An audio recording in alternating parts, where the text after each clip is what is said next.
Hey guys, tonight we begin with the ancient Egyptian doctor, a profession where you're expected to heal broken bones, fight infections, interpret divine will, and somehow make all of that look confident. So before you get comfortable, take a moment, like the video, and subscribe, but only if you genuinely enjoy what I do here. And let me know in the comments where you're tuning in from and what time it is for you. It's always fascinating to see who's joining us from around the world. Now, dim the lights and let's ease into tonight's journey together. Your day begins before the sun, because the sun at least has the decency to hesitate before committing to another scorching Egyptian day. You, however, do not get that luxury. If you are an ancient Egyptian doctor, sleeping in is not an option. Pain does not respect schedules. Fever does not care about your rest, and childbirth will absolutely begin at the most inconvenient moment possible. You rise from your sleeping mat with the enthusiasm of someone who already knows today will involve blood complaints, and at least one patient who insists they followed your instructions when you personally watch them do the opposite. The air is still cool. Egypt's brief daily apology, and you enjoy it while it lasts. First comes washing. This is essential, not because anyone understands bacteria, but because cleanliness equals order, and order keeps the universe from unraveling into divine chaos. Also, the priests say, you wash your hands carefully, knowing full well that by midday they will be covered in substances no amount of rinsing will emotionally prepare you for. Being a doctor puts you in an awkward social category. You are respected, but not powerful. Trusted, but suspiciously watched. People believe you, possess knowledge, but also believe that if something goes wrong, you probably annoyed a god by blinking incorrectly. This means your morning routine requires confidence, humility, and a quiet internal promise not to anger any invisible forces before breakfast. You mentally review the possibilities for the day. Broken bones, manageable cuts, acceptable fevers, concerning infections, deeply annoying. There is also the mysterious category of something is wrong, but I cannot explain what, which will inevitably arrive, accompanied by dramatic sighing. Outside, the city is already waking up.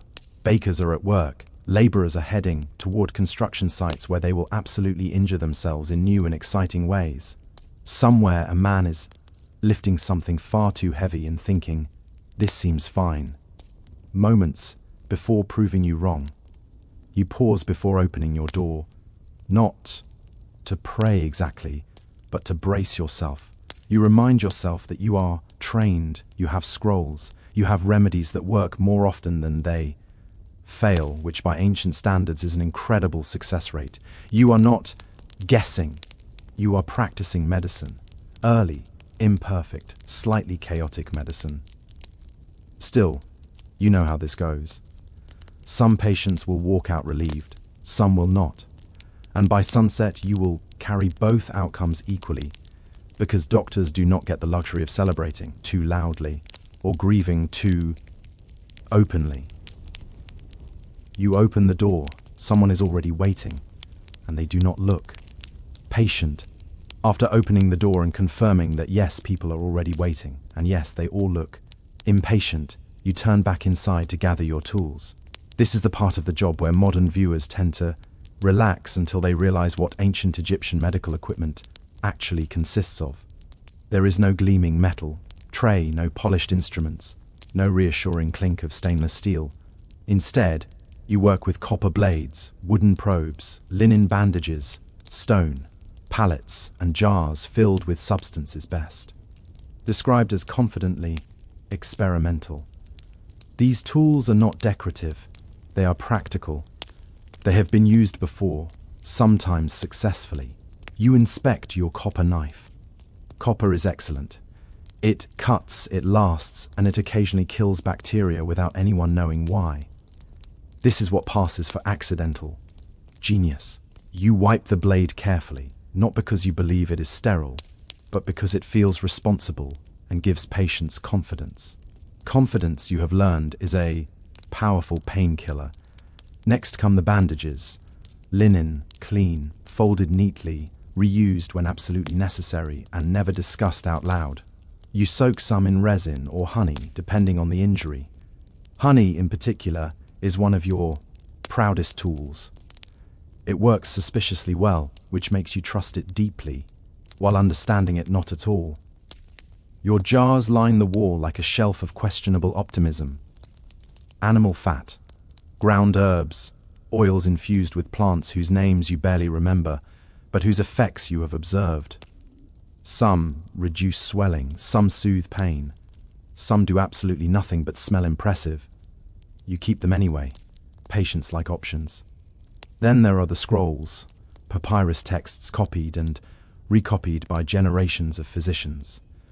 They describe symptoms, treatments, outcomes, and instructions written in the careful language of people who have seen things go wrong. These scrolls are not theory, they are records. Someone tried this remedy, someone lived, someone didn't. Notes were taken. You review them quickly, not because you need reminding, but because ritual matters, preparation matters. The act of checking your tools is part medicine, part performance. Patients need to see that you are organized. Order reassures them that you know what you are doing. Even when the situation is deeply questionable, with everything gathered, you take one last look around your workspace. It is ready. You are ready, or at least as ready as anyone can be. In a world where illness is half physical and half divine mood swing, you take a breath. Then you call in your first patient, hoping they are bleeding in a way you recognize. Your first patient steps inside before you even finish sitting down, which immediately tells you two things. 1, this injury is serious. 2, this man has been waiting long enough to decide politeness is optional. He is a laborer, which explains the dust, the sweat, and the expression of someone who has already tried ignoring the problem and failed. His arm hangs at an angle that arms are not designed to explore. This is unfortunate but also reassuring. Bones are honest. Bones break in recognizable ways. Bones do not pretend they are fine. While secretly plotting your downfall, you gesture for him to sit. He does not sit. He hovers, grimacing, breathing, carefully, as if moving too quickly might cause his arm to detach entirely. You examine the limbs slowly, pressing and rotating just enough to confirm what you already know. He hisses through his teeth. You nod sympathetically. This is the ancient equivalent of bedside manner. The diagnosis is clear. A fracture, not shattered, not compound, just broken. In your profession, this counts as a good start to the day. You explain what will happen next in a calm voice. This is important. The body reacts better when the mind believes it is in capable hands. Also, panicking patients flail, and flailing patients make your job harder. You recite a short incantation while preparing the splint. The words are familiar, traditional, and comforting. They are not strictly necessary for the bone, but they are extremely necessary for everyone else in the room. Then comes the part no one enjoys. You pull. The arm shifts back, into place, with a dull, wet sound that makes everyone pause to reconsider their life. Choices. The laborer gasps, then exhales slowly, as if his soul briefly left and decided to return. You do not apologize. Apologies invite doubt. You simply continue working.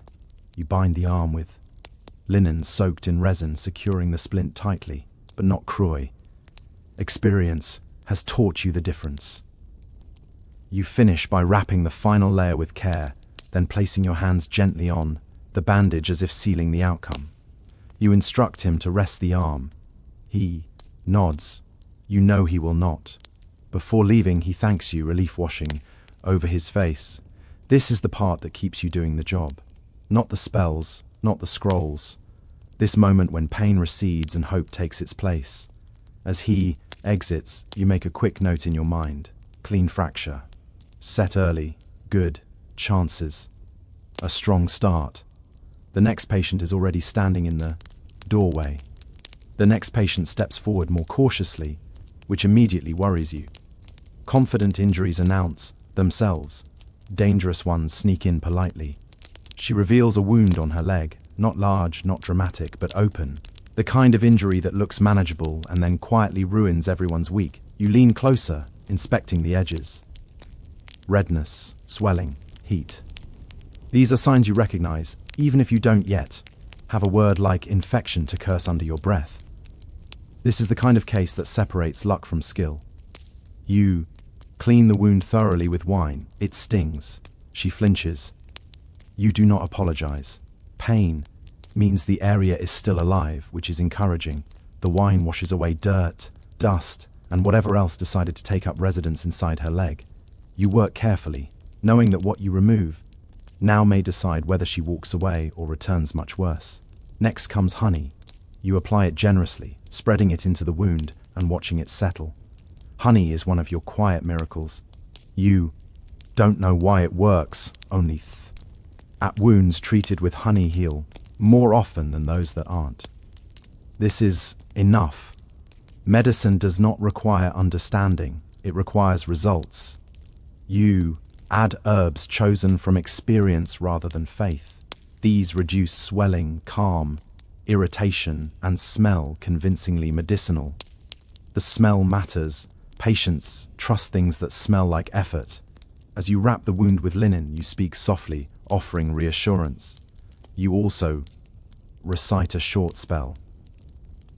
Again, not because the wound demands magic, but because fear makes people tense and tension slows healing. The spell gives the patient something to believe in, while the honey does the real work. You instruct her to keep the wound clean, dry, and covered. She nods. You suspect she will do her best.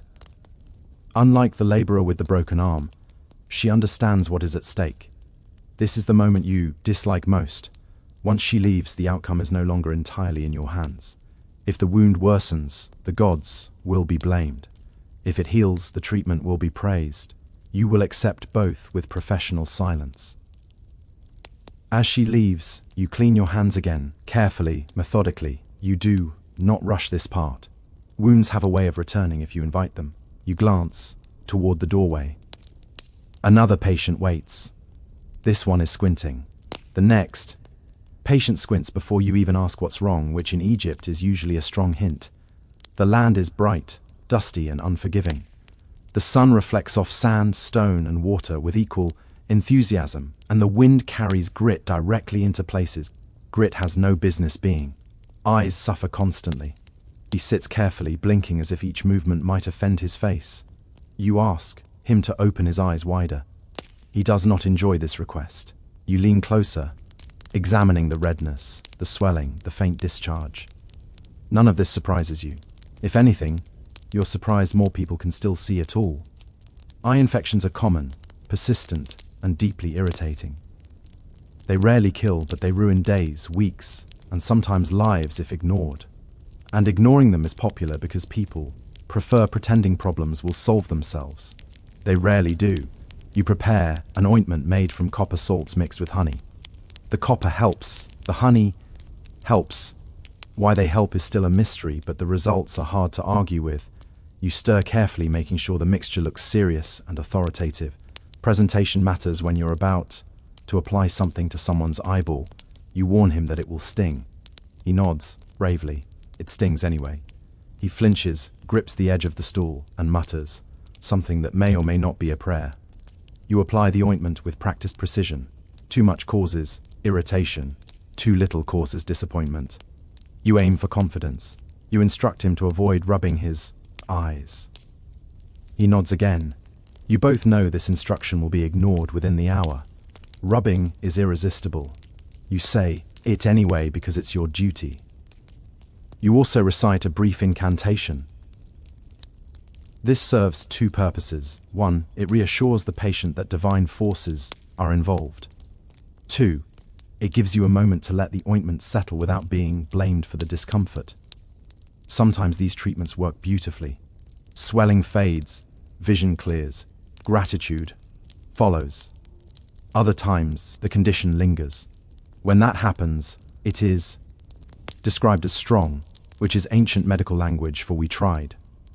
Before he leaves, you remind him to return if the pain worsens. He agrees. You suspect he will wait too long. because hope and denial are powerful companions. Once he's gone, you rinse your tools and hands again. Eye work demands cleanliness, even if no one fully understands why. You glance toward the doorway once more. Someone is holding their stomach. This day is not slowing down. The next patient enters already holding their stomach, which is rarely a good sign, but extremely common. Stomach problems are the background noise of ancient life. If someone is not bleeding, coughing, or squinting, they are probably nauseous. You invite him to sit. He does so carefully, as if his insides might fall out if he moves too quickly. He explains the symptoms in detail: cramping, discomfort, and a deep sense of betrayal by his own body. You listen patiently, nodding at the appropriate moments. Part is important. People feel better when someone appears confident about their suffering. The cause is rarely mysterious. Too much beer, bread that was stored too long, water drawn from a place that should not be named. Sometimes all three. Egypt provides food abundantly, but it also provides opportunities for digestive regret. You consult your remedies. Stomach treatments are more about balance than cure. Herbs to calm the gut, instructions to rest, advice to avoid certain foods that the patient will absolutely eat again tomorrow. You prepare a mixture designed to soothe rather than punish, which is already an improvement over some earlier traditions. You explain the treatment carefully. You tell him to drink the mixture slowly. You tell him to avoid heavy food. You tell him to rest. He nods, clearly planning to do exactly one of those things, and even then only briefly. You also offer a short prayer, not because the stomach requires divine intervention, but because stomach pain makes people anxious, and anxiety makes stomach pain worse. This is an observation you have made repeatedly, even if you don't have a scroll explaining it. As he leaves, you remind him to return if the pain worsens. He thanks you, relieved to have an explanation, even if the explanation is, your bread betrayed you. You wash your hands again. Stomach cases require caution. They also require patience. Some improve quickly, some linger. Some return after the patient ignores every instruction you gave them and drinks questionable beer with friends. You glance toward the doorway. Another person waits. This one looks uncomfortable in a way that suggests either fever or embarrassment, possibly both. You take a breath. The day continues. The next patient hesitates at the doorway, which immediately tells you this is not a simple case. Straightforward injuries. Walk in confidently. Magical ones hover. Finally steps forward and lowers his voice as if illness might overhear him. He explains his symptoms carefully. Fatigue, strange dreams, a sense that something is wrong in a way that refuses to be specific. Nothing hurts exactly. Nothing looks broken. Everything feels off. This is the moment when medicine politely hands the problem to religion and says, "You take this one." You listen without interrupting. You've learned that these cases require respect. If you dismiss them, the patient will leave unconvinced. If you panic, everyone else will panic too. You nod slowly, examining him while also examining the situation. There is no wound to clean, no bone to set, no eye to ointment. This is imbalance. In ancient Egypt, imbalance is serious business. You consult with a priest because this is how things work. Medicine and magic are not rivals here. They are co-workers. Sometimes medicine leads. Sometimes magic takes the front. Often they walk side by side, pretending not to judge each other. The priest suggests divine displeasure. You suggest exhaustion and poor diet. Both explanations are accepted. You prepare a treatment that satisfies everyone involved. Herbs for the body, ritual, words for the soul, and instructions to rest, which will be ignored immediately. You recite a spell with professional seriousness. The words are ancient, comforting, and deliberate. Why vague? Vague spells age better. The patient relaxes visibly. This alone may help, more than the herbs. You give him a charm to carry, not because you believe the charm will cure him, but because belief is powerful and people heal better when they feel protected. Also, it prevents him from returning tomorrow, asking why he still feels strange. As he leaves, you feel the familiar tension lift slightly. These cases drain energy. There is no clear outcome, no satisfying conclusion, just effort. You make a mental note. Patterns matter. If more people arrive with similar complaints, you will adjust your approach. This is how knowledge grows, not through certainty, but through repetition. You wash your hands again because ritual applies to doctors too. Outside, the sun is climbing higher. Heat presses in. More people gather. And somewhere in the crowd, a child begins to cry. You already know what that means. The sound of a crying child cuts through the day faster than any announcement. Adults complain. Children announce emergencies. You straighten instinctively, already preparing yourself for a situation where emotions will arrive before symptoms. A parent rushes in carrying a child who is hot to the touch and far too quiet between sobs. Fever, always worrying. Fevers in children are unpredictable, stubborn, and deeply unfair. You place a hand on the child's forehead, feeling the heat radiate back at you like a warning. You examine carefully, skin, eyes, breathing. You ask gentle questions. How long has this lasted? What has the child eaten? Has anything changed recently? The parent answers quickly, anxiously, sometimes contradicting themselves. This is normal. Fear makes memory unreliable. You prepare a treatment designed to cool and soothe, light herbal mixtures, gentle applications, nothing harsh. Children are not small adults. You have learned this the hard way. What helps a grown laborer could overwhelm a child completely.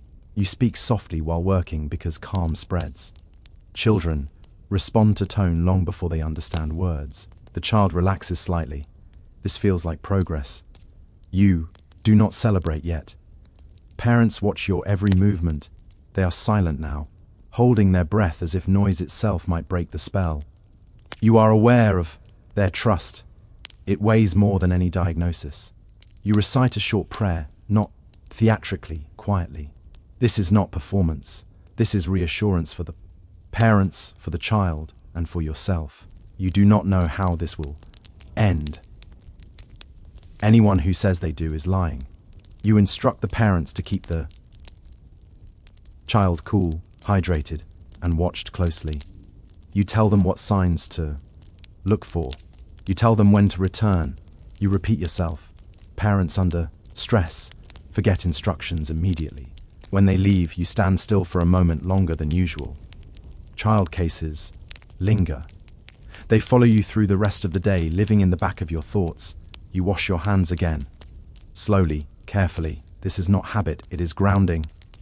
Outside, the crying has stopped. This is good for now. You glance toward the doorway. Another patient waits. This one smells like animals, which usually means trouble.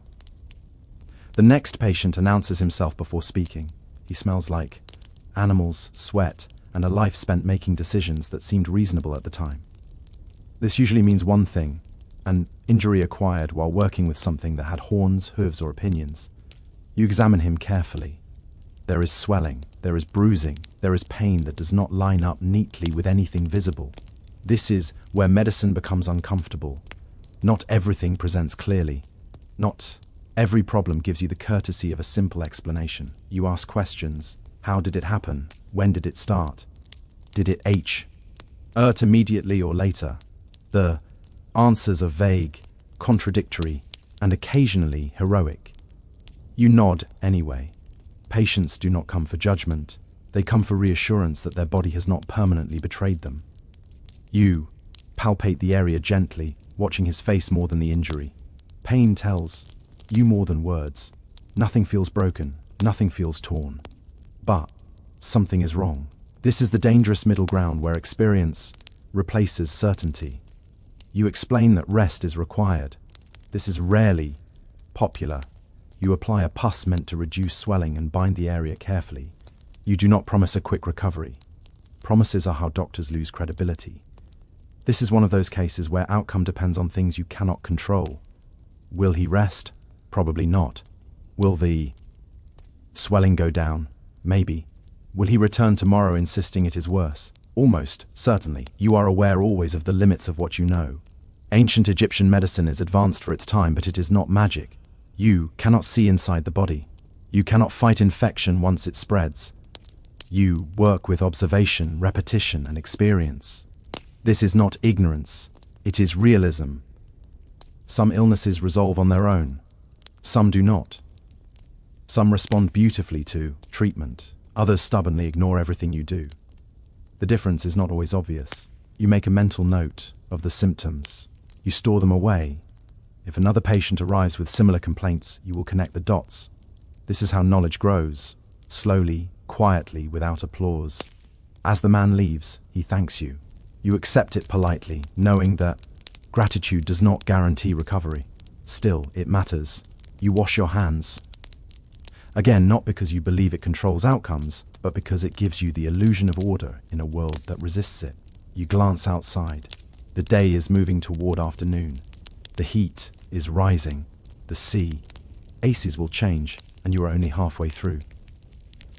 By the time the afternoon heat settles in, you do something that quietly separates you from guesswork, healers, and enthusiastic amateurs. You write things down, not dramatically, not poetically, carefully, methodically, like someone who has learned that memory lies, but ink usually doesn't. You unroll a sheet of papyrus and review the day so far. Broken arm, clean fracture, set early, good outcome expected, assuming the patient ignores your instructions in a reasonable way rather than an ambitious one. Wound treated, with honey, eye infection addressed. Stomach complaints noted. Child with fever, watch closely. These notes are not for storytelling, they are for survival. Egyptian medicine takes record-keeping seriously.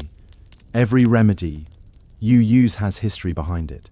Someone tried it before, someone lived long enough to say, yes, that helped, or quietly disappeared from the records.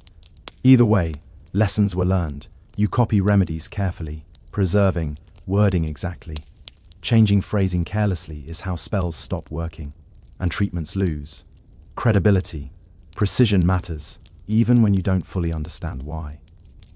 This is where medicine starts to feel less mystical and more professional. You notice patterns. Certain wounds heal faster with honey. Certain fevers respond to cooling treatments. Certain stomach pains reliably follow bad beer and bad decisions. You don't have theories. You have observations. And observations are powerful. Writing also gives you a moment to breathe. Patients are loud. Paper is quiet. Ink does not interrupt you with new symptoms halfway through a sentence. For a brief stretch of time, you are alone with your thoughts, your notes, and the comforting illusion that the day is under control. You pause occasionally to sharpen your reed pen, blowing away fibers, and wondering how something so small ends up deciding how clearly future doctors understand today. Knowledge survives because someone took the time to write instead of rushing to the next emergency. You glance up occasionally. The doorway remains active. People come and go. The day does not wait for documentation, but you persist anyway because this slow accumulation of experience is how medicine advances even when no one notices. When you finish, you roll the papyrus carefully and set it aside. These notes may help you tomorrow or next season or long after you are gone. That thought is quietly comforting. You wash your hands again, stand and prepare to face the next wave. The afternoon is not finished with you yet.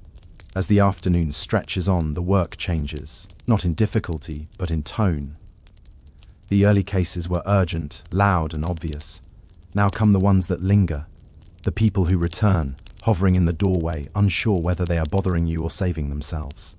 A familiar face appears, someone you treated earlier. They are not worse, but they are not better either. This is the most uncomfortable outcome. Improvement is celebrated. Decline is mourned. Stagnation simply stares at you, waiting. You examine them again, carefully, quietly, resisting the urge to rush. This is where responsibility presses hardest. They are watching you not just for treatment, but for reassurance that they were right to trust you in the first place. Being a doctor in ancient Egypt means carrying an invisible ledger. Every success adds weight, every failure adds more. There is no way to set it down. You do not get to say, "I am tired," or "this is beyond me," even when it is. You simply adjust your tone, refine your approach, and try again. You change the treatment slightly, a different herb, a different application, a longer rest recommendation that will still be ignored, but feels morally necessary to say. You explore. Aim calmly, confidently. Doubt spreads faster than illness. People expect certainty from you. They believe that knowledge looks like confidence, not hesitation.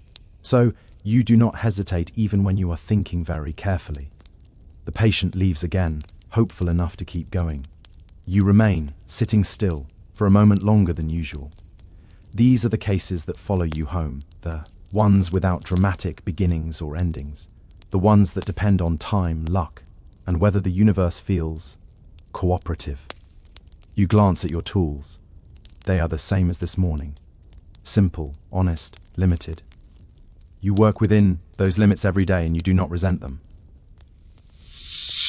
Define the work. Outside, voices rise and fall. The city moves on. People live, argue, eat, and make decisions that will eventually bring them back to your doorway. You wash your hands again, not out of habit, but because it feels like resetting something internal. A pause between responsibility and action. There are still patients waiting, and they believe you can help.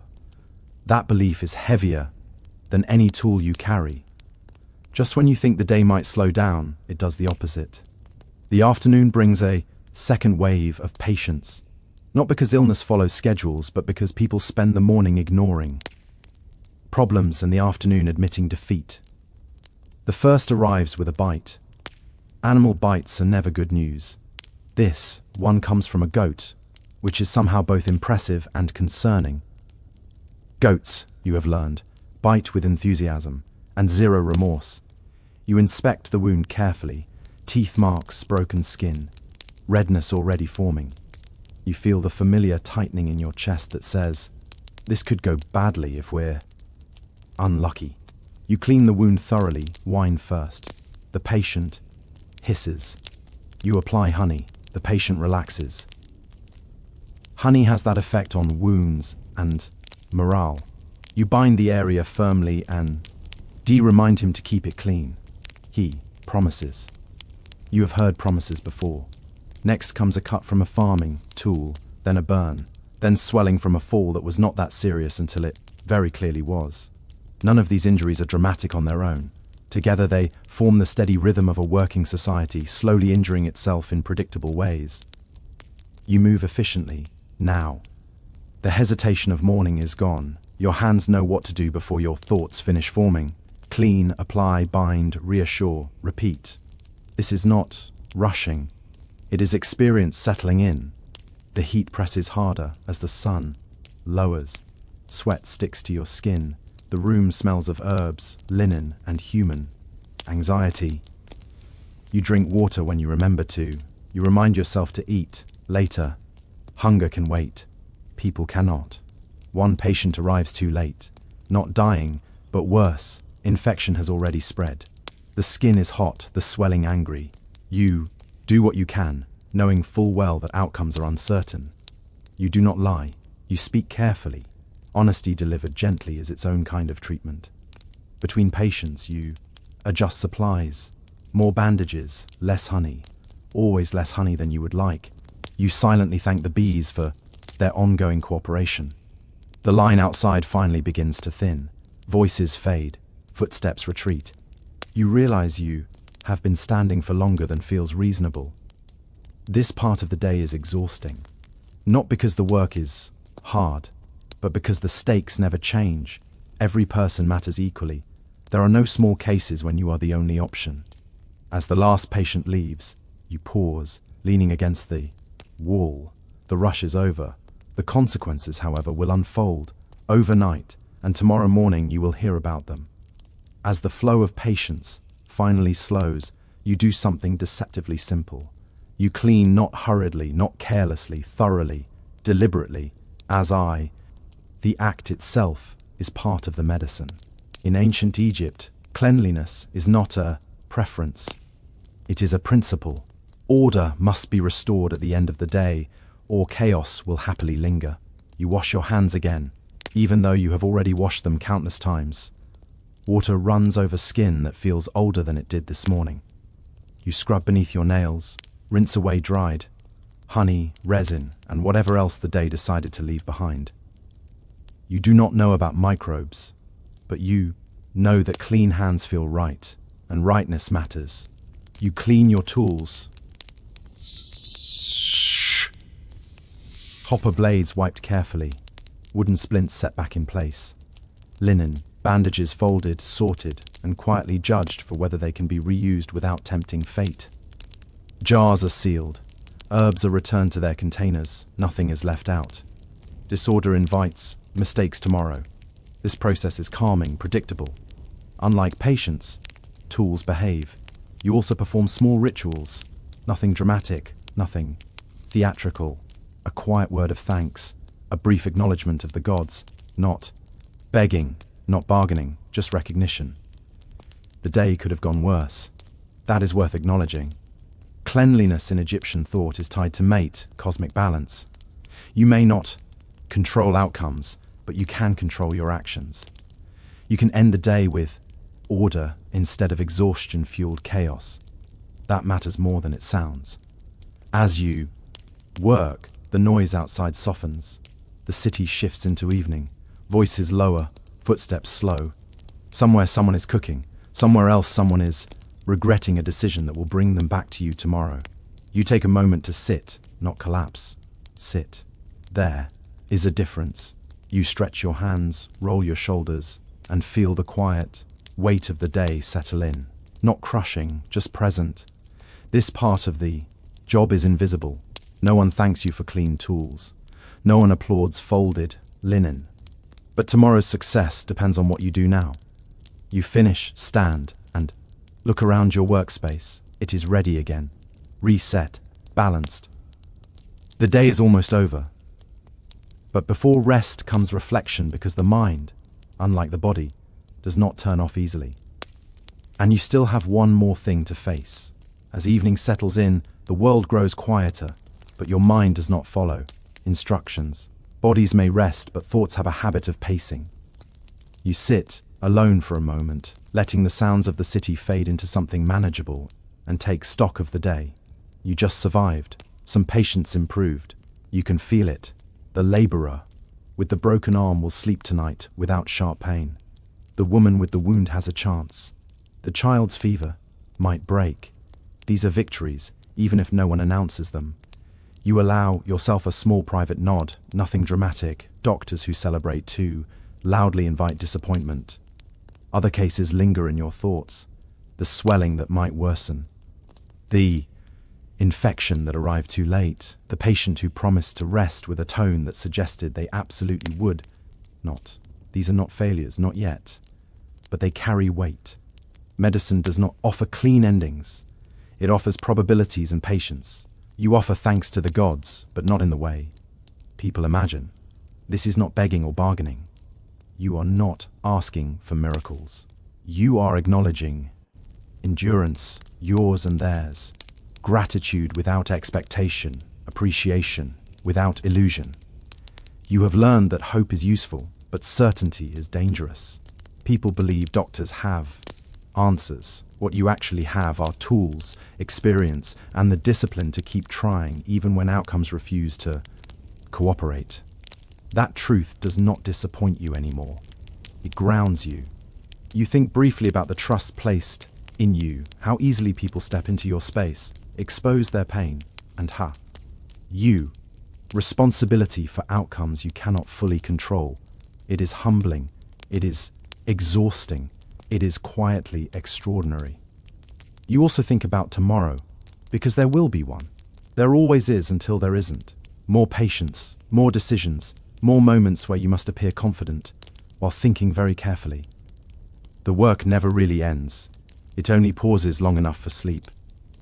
You rise, stretch slowly, and prepare to leave your workspace. Tools are clean, notes are written, balance is restored as much as it can be. This is as close to closure as medicine allows. Outside, the sky darkens, lamps glow, families gather. Somewhere someone feels better because of something you did today, even if they never fully understand why. You allow yourself one last thought before rest claims you. You did what you could, and in this world that matters, tomorrow you will do it again.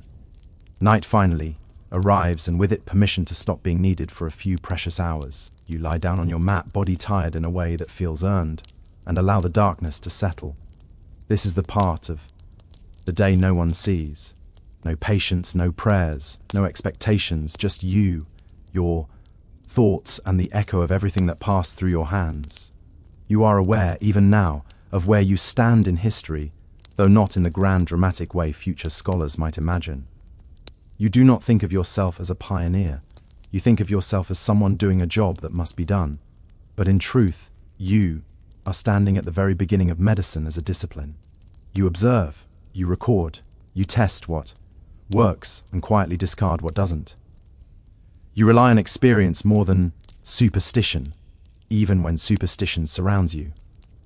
You understand the body not as a mystery to fear, but as a system, imperfect, fragile, but often surprisingly resilient. This does not make you all-powerful. Far from it. Some patients will not recover. Some illnesses will defy everything you know, and tomorrow you will feel that familiar knot in your chest again when someone arrives too late or suffers too deeply. Medicine does not spare you from helplessness. It teaches you how to live with it. Still, you make a difference. Not through miracles, but through consistency. Through showing up, through treating pain seriously even when answers are incomplete. Through refusing to surrender to chaos, even when chaos is loud, insistent, and wearing a convincing disguise. You smile, faintly at the irony. Thousands of years from now, people will call what you do primitive, while quietly benefiting from the foundation you helped build. They will forget the uncertainty, the pressure, the human weight of it. They will remember the progress, and that is fine. You close your eyes knowing that tomorrow someone will wake up healthier because of you. Someone else will simply feel less afraid. Both outcomes matter. Sleep comes slowly, but honestly, because today you were not a magician. You were not a priest, pretending to heal. You are not guessing. You were a professional working with the best tools available to you, guided by observation, discipline, and care. And in a world still learning how bodies work, that is no small thing. Tomorrow, before the sun rises, you will wake again, and medicine will begin all over. Long before people carried documents, wore uniforms, or even shared a common written language, hair functioned as one of humanity's earliest identity systems. In the ancient world, your hairstyle spoke for you the moment you entered a space. It told others whether you were free or owned, powerful or humble, married or available, sacred or dangerous. Hair was not decoration first, it was information. Unlike clothing which could be changed or stolen, hair was intimate. It grew slowly, required care, and reflected time, status, and discipline. To cut it, braid it, or cover it was a deliberate act. And because hair sits at the very top of the body, framing the face, ancient societies treated it as a symbolic extension of the self. Who you were began at your scalp. In many early cultures, hair marked the boundary between order and chaos. Unbound hair often signaled grief, madness, ritual possession, or rebellion. Controlled hair, braided, bound, shaved, or covered, signaled conformity and belonging. This is why so many ancient laws, religious rules, and social customs focused obsessively on hair. It was not vanity, it was control. Hair also functioned as a visible timeline. Long hair suggested youth, freedom, or spiritual power. Shaved or cropped hair could mean punishment, mourning, servitude, or military discipline. A single cut could change how the world treated you overnight. In some societies, losing your hair was worse than losing property. It meant losing identity. Gender roles were also written in hair. Length, texture, and styling separated male from female, adult from child. Crossing those boundaries, intentionally or not, was often seen as threatening. A woman cutting her hair short or a man wearing elaborate styling could unsettle social order, not because of fashion, but because it blurred categories that ancient societies depended on for stability. Importantly, hair was public. You could not hide it easily. That made it perfect for signaling loyalty, faith, and obedience. Rulers understood this. Priests understood this. Even parents understood this. From early childhood, people learned how their hair should look, when it should be cut, and what it meant when it was not. Chapter sets the foundation for everything that follows. Because once hair became a language, it could be manipulated. It could elevate, humiliate, protect, or condemn. And in the ENT world, the story of hair is not about beauty. It's about power, identity, and who was allowed to belong. In ancient Egypt, hair was never just hair. It was architecture, ritual, and performance woven together. Most Egyptians, especially those who could afford it, did not wear their natural hair in public at all. Instead, they shaved their heads and replaced their hair with carefully crafted wigs. This was not done for disguise, but for control. The Egyptian climate made shaved heads practical, but the wig transformed practicality into status. Wigs were built from human hair, plant, fibers, wool, and even palm fibers, layered and styled into precise shapes. The quality of a wig immediately revealed a person's place in society. Fine wigs were heavy, scented with oils, and meticulously curled. Cheaper wigs were lighter, simpler, and less durable. The head became a billboard of rank. For elites, wigs were not optional. They were part of the public body. Officials, priests, and members of the royal court were expected to appear composed, symmetrical, and controlled. The wig helped achieve this ideal. It erased unruly natural hair and replaced it with something ordered and deliberate. To wear a wig was to declare that you had mastered yourself. Priests took this logic even further. Many shaved not only their heads, but their entire bodies before entering temples. Hair was considered chaotic, animal, and earthly. Removing it was an act of purification. A smooth scalp meant closeness to the divine. In this context, hairlessness signaled spiritual discipline, not shame. At the royal level, hair became overt propaganda. Pharaohs often wore stylized wigs combined with ceremonial headdresses. These were not meant to look natural. They were meant to look eternal. The hairstyle did not change with age, emotion, or circumstance. It presented the ruler as timeless, unchanging, and divinely sanctioned. Even false beards, attached and braided, were worn by both male and female rulers to visually claim authority. Children, interestingly, were marked differently. Many elite children wore shaved heads, except for a single side lock of hair. This hairstyle publicly announced youth and dependence. When the side lock was cut, it marked a transition into adulthood and responsibility. Again, hair acted as a social signal, not a personal choice. In Egypt, hair was not about self-expression. It was about performing your role correctly. To wear the wrong hair in the wrong space was not a fashion mistake. It was a social error. And through wigs, the Egyptians showed one of the earliest examples of hair being used to construct power rather than reflect nature. To outsiders, Viking hair looked untamed, fierce, and almost animalistic. Long beards, braided hair, and dramatic styles helped cement the image of the Viking as a wild northern warrior. But this reputation hides a quieter truth. Viking hair was not chaotic at all. It was deliberate, maintained, and deeply symbolic. Archaeological finds, comb discoveries, and contemporary accounts all point to the same conclusion. Vikings cared intensely about grooming. Combs were among the most common personal items found in Viking graves, sometimes buried alongside weapons. Hair was washed regularly, often weekly, which was unusually frequent by early medieval standards. Braiding was not just decorative, it was functional.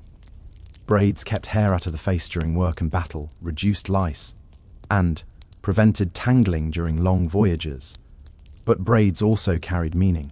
For men, long hair and full beards signaled strength, maturity, and honor.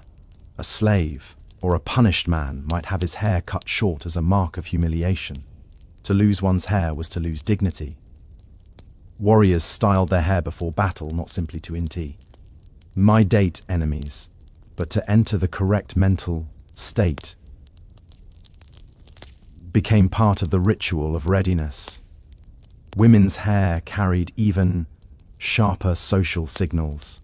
Unmarried women often wore their hair loose or lightly styled, while married women braided, bound, or covered their hair.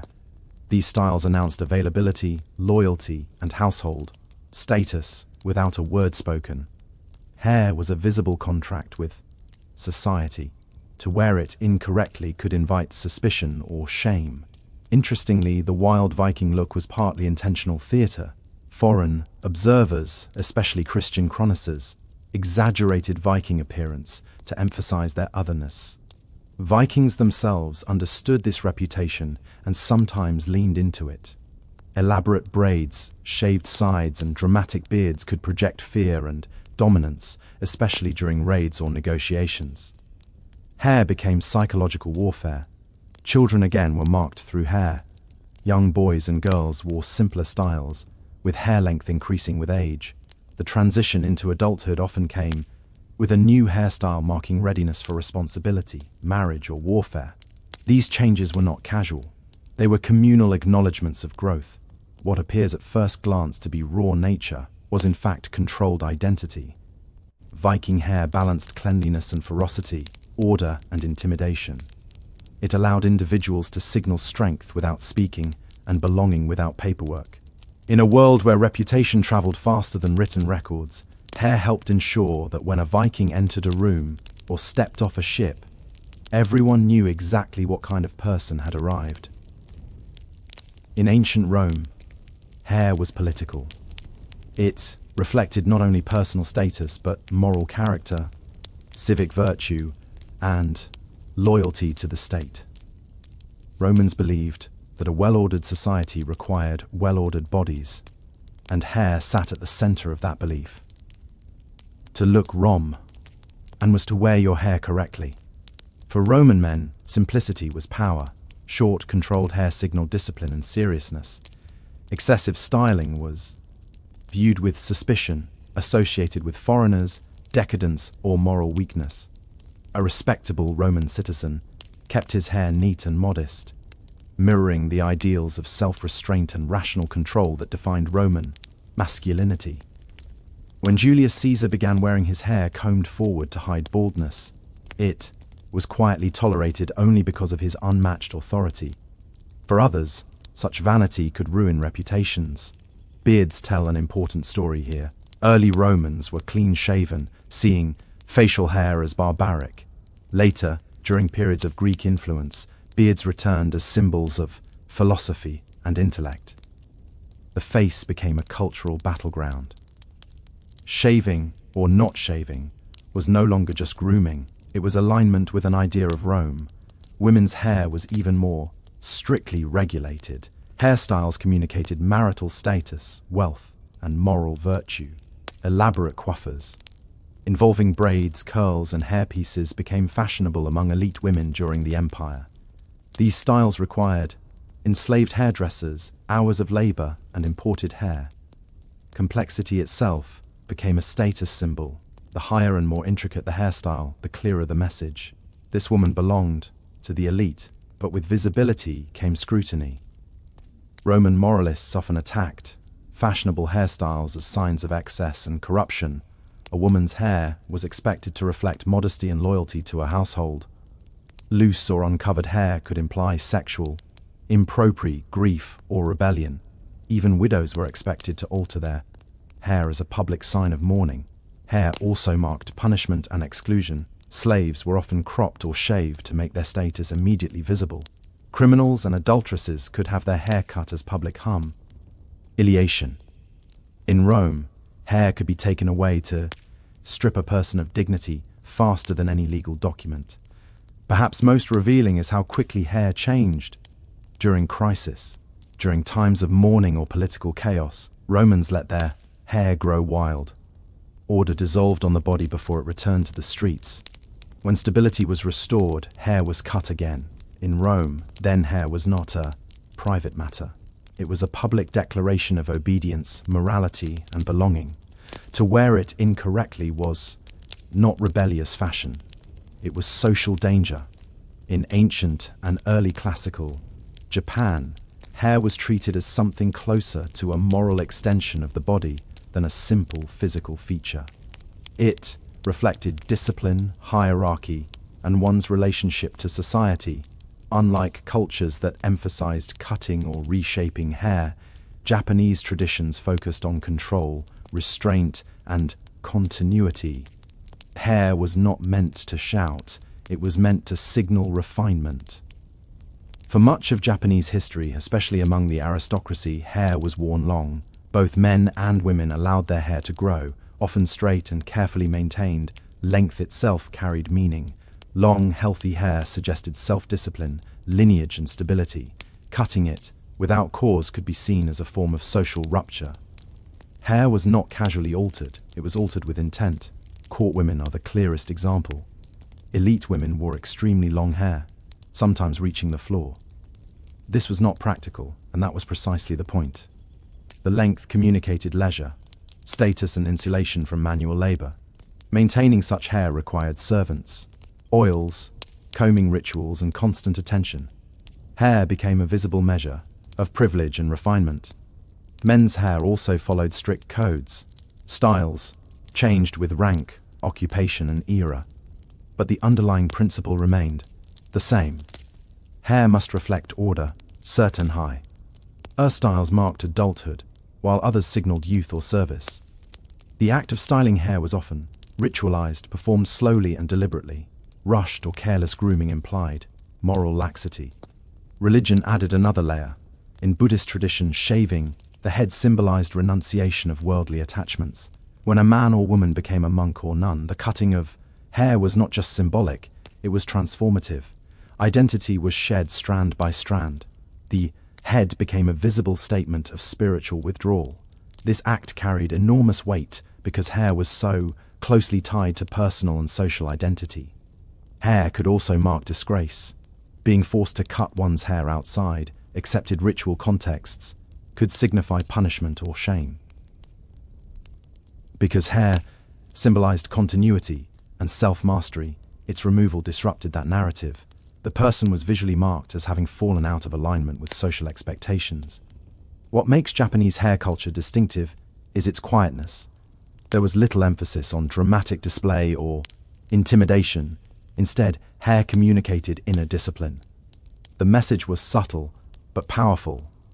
A controlled exterior reflected a controlled mind. In this way, hair became part of a broader cultural philosophy. Order began with the self began with the body, and the body very often began with how one treated their hair.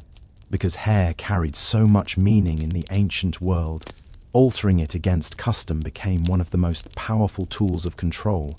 When societies wanted to punish, humiliate, or erase someone's identity without killing them, they often began with the hair.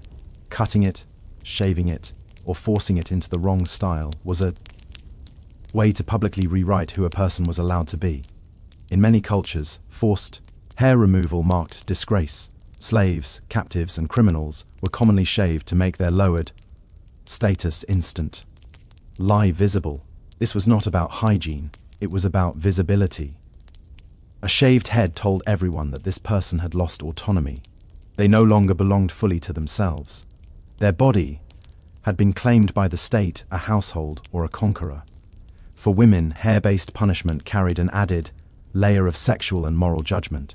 Cutting a woman's hair could symbolize the loss of honor, modesty, or marital legitimacy. Because hair was closely tied to femininity and virtue, removing it publicly acted as a form of social exile. The punishment lingered. Hair takes time to grow back, meaning shame was prolonged and unavoidable. Rebellion, however, often used the same language in reverse. Refusing to wear the approved hairstyle became a quiet form of resistance. letting hair grow when it should be cut, or cutting it when it should be long challenged authority, without words.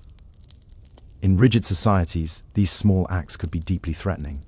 They signaled that a person no longer accepted the rules governing identity. Religious dissent also appeared through hair. Individuals rejecting dominant beliefs sometimes altered their hair to mark separation from the community. This was risky. Looking different made one vulnerable, but it also made conviction visible. Hair became a banner for belief. Even mourning disrupted hair. Norms. In many ancient societies, grief justified disorder. People let their hair grow wild, tore it out, or neglected grooming entirely. This temporary rejection of control mirrored the emotional collapse caused by loss.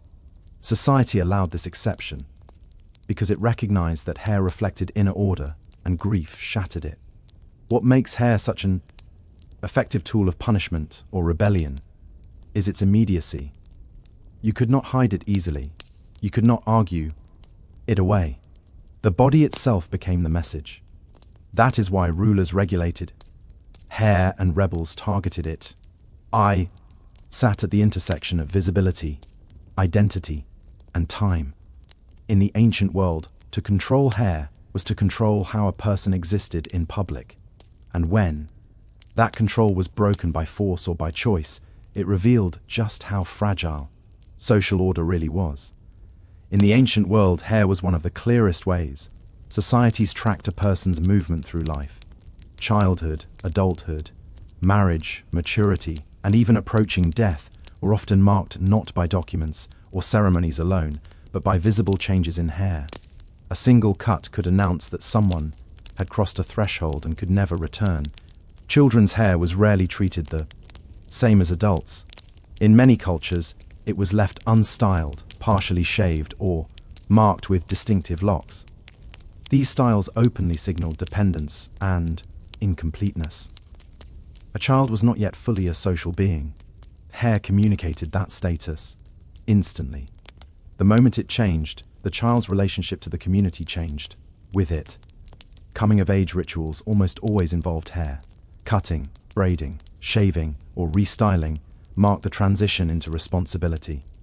This act was rarely private. It was witnessed, acknowledged, and remembered. Hair served as proof that time had passed and expectations had shifted.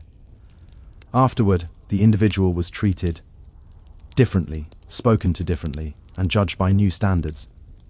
Marriage brought some of the most dramatic hair transformations, especially for women. Hairstyles often shifted from loose or youthful arrangements to controlled, bound, or covered forms. These changes publicly declared loyalty, sexual exclusivity, and incorporation into a household. The hair told strangers what questions were no longer appropriate to ask. It set boundaries without confrontation. Men, too, experienced age-marked hair changes. Beards, in particular, often symbolized maturity and authority. A beardless man be viewed as incomplete or untested, while a full beard could command respect. When age eventually thinned or whitened hair, it carried meaning of its own. Grey hair signaled experience, endurance, and proximity to wisdom or decline, depending on the culture. Old age sometimes brought deliberate hair alteration. Elders might simplify their hairstyles, or allow them to grow naturally, stepping away from the visual competition of youth. In certain traditions, neglecting hair was not seen as failure, but as acceptance. Identity softened as time narrowed. Even death was anticipated through hair. The elderly might cut or arrange their hair differently as a quiet preparation. Mourers altered their hair to mirror the rupture death caused in the living. Once again, hair tracked life's most profound changes. Across cultures, hair functioned as a living timeline. It changed when a person's role changed. It made time visible on the body. And in societies without clocks or birth certificates, hair helped everyone understand exactly where someone stood in the long passage of a human life. In the ancient world, hair was one of the fastest ways to identify who did not belong. Long before accents were heard or customs observed, hair announced difference. Its length, texture, color, and styling could immediately mark someone as foreign, suspicious, or dangerous. Hair became a visual border. every culture developed a sense of what normal hair looked like, and anything outside that standard drew attention. Greeks and Romans, for example, often described foreign peoples first by their hair: too long, too wild, too curled, too decorated. These descriptions were not neutral. They framed outsiders as excessive, undisciplined, or univialized. Hair became evidence in an unspoken trial. This fear worked both ways. Foreigners entering new lands were often pressured to alter their hair to blend in, cutting it differently, shaving it, or styling it according to local norms was a survival strategy. To keep one's native hairstyle was to risk harassment, exclusion, or worse. Assimilation often began at the scalp. Conquerors understood the symbolic power of hair immediately. When empires expanded, they frequently imposed hair rules on conquered populations. This was not accidental. Forcing people to abandon traditional hairstyles weakened cultural memory. It erased visual continuity between generations. A child who no longer wore their people's hair no longer fully carried their identity. At the same time, resistance often clung to hair stubbornly. Maintaining traditional hairstyles became an act of quiet defiance.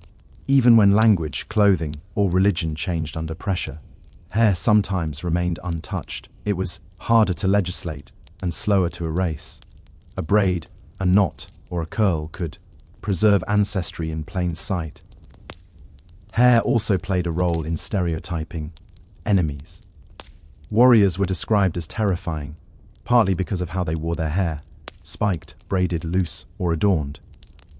These images were exaggerated and repeated until hairstyle itself became shorthand for threat. Over time, fear attached itself not to actions, but to appearance. Interestingly, admiration followed fear closely. Exotic hairstyles could fascinate just as much as they unsettled. Elites sometimes adopted foreign hair, fashions to signal worldliness or power over distant lands. What began as fear could become fashion once dominance was established. In this way, hair sat at the edge of identity and prejudice. It marked who belonged and who did not, who was familiar and who was suspect.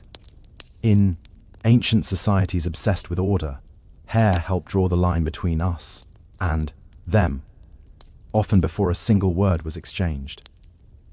When ancient people looked at hair, they were not only seeing the present, they were seeing the past and the future layered together. Hair carried memory. It preserved traditions long after rulers fell. Borders shifted and languages changed. While buildings crumbled and texts were lost, hairstyles often survived, passed quietly from one generation to the next. Unlike laws or monuments, hair traditions lived on the body. Parents styled their children's hair the way they had been taught. Elders corrected younger generations when styles drifted too far. In this way, hair became a form of unspoken education. You learned who you were by how your hair was touched, tied, or cut. Memory was transmitted through hands, not books. This is why hairstyles often outlasted the cultures that created them. Even after conquest or cultural collapse, certain braids, knots, or rituals remained. They became fragments of identity that resisted erasure. To outsiders, they might look like habits. To those within the culture, they were anchors. A familiar hairstyle could reconnect someone to ancestors they never met. Hair also stored personal history. Scars on the scalp, changes in texture,